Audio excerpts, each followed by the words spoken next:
Today our story is The Tiny Seed by Carle.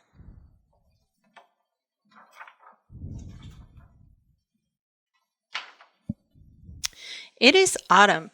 A strong wind is blowing. It blows flower seeds high in the air and carries them far across the land. One of the seeds is tiny, smaller than any of the others.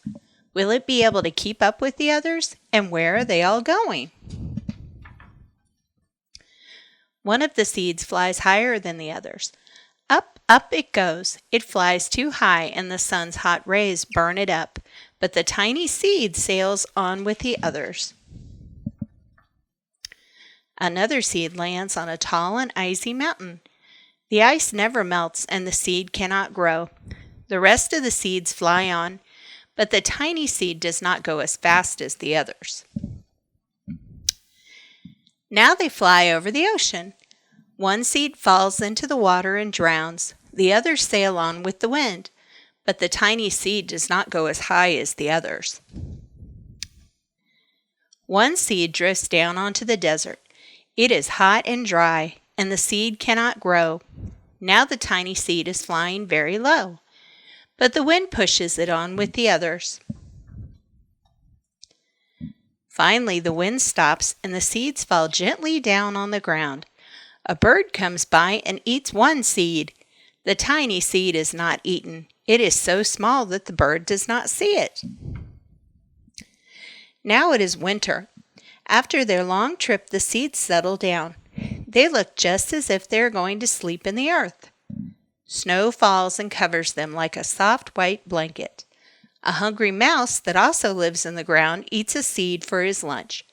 But the tiny seed lies very still, and the mouse does not see it. Now it is spring. After a few months, the snow has melted. It is really spring. Birds fly by, the sun shines, rain falls. The seeds grow so round and full, they start to burst open a little. Now they are not seeds anymore. They are plants. First they send roots down into the earth. Then their little stems and leaves begin to grow up toward the sun and air. There is another plant that grows much faster than the new little plants. It is a big fat weed, and it takes all the sunlight and the rain away from one of the small new plants, and that little plant dies. The tiny seed hasn't begun to grow yet. It will be too late. Hurry! But finally it starts to grow into a plant.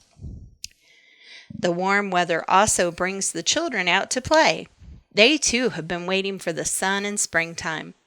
One child doesn't see the plants as he runs along and he breaks one. Now it cannot grow anymore. The tiny plant that grew from the tiny seed is growing fast, but its neighbor grows even faster. Before the tiny plant has 3 leaves, the other plant has 7. And look, a bud, and now even a flower. But what is happening? First there are footsteps, then a shadow looms over them, then a hand reaches down and breaks off the flower. A boy has picked the flower to give to a friend. It is summer. Now the tiny plant from the tiny seed is all alone. It grows on and on. It doesn't stop. The sun shines on it and the rain waters it. It has many leaves. It grows taller and taller. It is taller than the people. It's taller than the trees. It is taller than the houses. And now a flower grows on it. People come from far and near to look at this flower. It is the tallest flower they have ever seen. It is a giant flower. All summer long, the birds and bees and butterflies come visiting. They've never seen such a big and beautiful flower. Now it is autumn again. The days grow shorter, the nights grow cooler, and the wind carries yellow and red leaves past the flower. Some petals drop from the giant flower, and they sail along with the bright leaves over the land and down to the ground. The wind blows harder. The flower has lost almost all of its petals. It sways and bends away from the wind, but the wind grows stronger and shakes the flower. Once more the wind shakes the flower, and this time the flower seed pod opens. Out come many tiny seeds that quickly sail far away on the wind.